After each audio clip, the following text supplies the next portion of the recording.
भारत को सबक सिखाने और चुनौती देने की पाकिस्तान की टेरर टेक्निक अब उस पर कहर बनकर टूट रही। रमजान में भी पाकिस्तान शांत नहीं है। इफ्तारी के बाद आतंकियों ने पाकिस्तान में कार बम से हमला किया।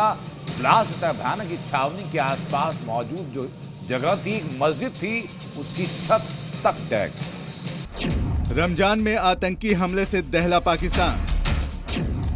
चैंपियंस ट्रॉफी के बीच पाक आर्मी पर आतंकी हमला। एक तरफ रमजान चल रहा है, दूसरी तरफ चैंपियंस ट्रॉफी चल रही है।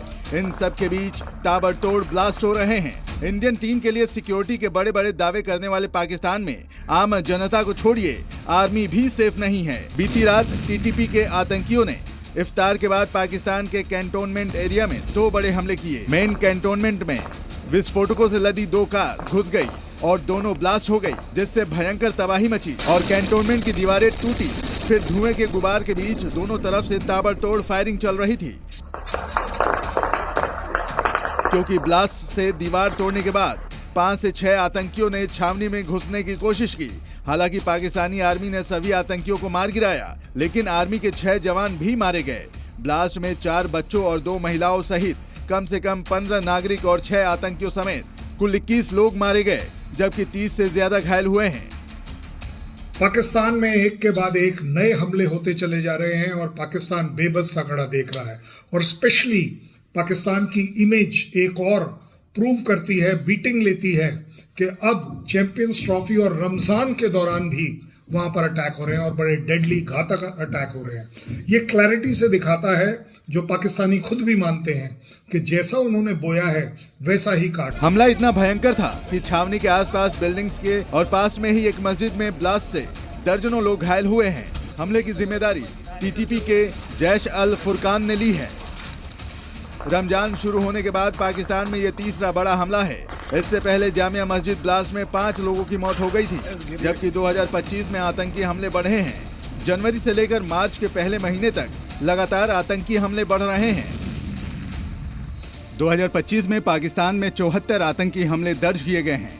91 मौतें हुई हैं, जिनमें 35 सुरक्षाकर्मी, 20 नागरिक और 36 आतंकवादी शामिल थे, जबकि 117 लोग घायल हुए, जिनमें 53 सुरक्षा बल के जवान, 54 नागरिक और 10 आतंकवादी थे।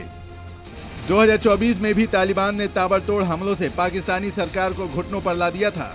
आंकड़े देखकर लग रहा है कि पाकिस्तान सिविल वॉर के मुहाने पर खड़ा है।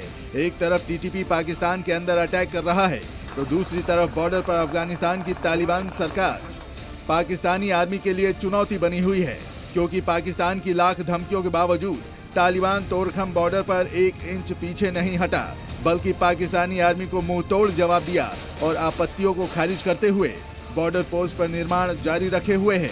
पाकिस्तान इस इलाके को अपना बताता है, लेकिन तालिबान उसके दावे को खारिज करता है। टीटीपी, अफगानिस्तान, तालिबान सब मिलकर पाकिस्तान के ऊपर अटैक कर रहे हैं। मुझे लगता है कि अगर पाकिस्तान को किसी भी तरह से एटलीस्ट अफगानिस्तान से, तालिबान से अगर पार पाना है, तो उन्हें बातचीत का रास्ता न अपनाना पड़ेगा, उन्हें टेररिज्म छोड़नी पड़ेगी, उन्हें अफगानिस्तान लीडरशिप को कॉन्फिडेंस में लेना पड़ेगा। पाकिस्तान ने कभी भारत को सबक सिखाने के लिए कश्मीर पर माहौल बनाने के लिए आतंकियों को भेजता था। अब पाकिस्तान का ये टेरर प्लान उस पर भारी पड़ रहा है।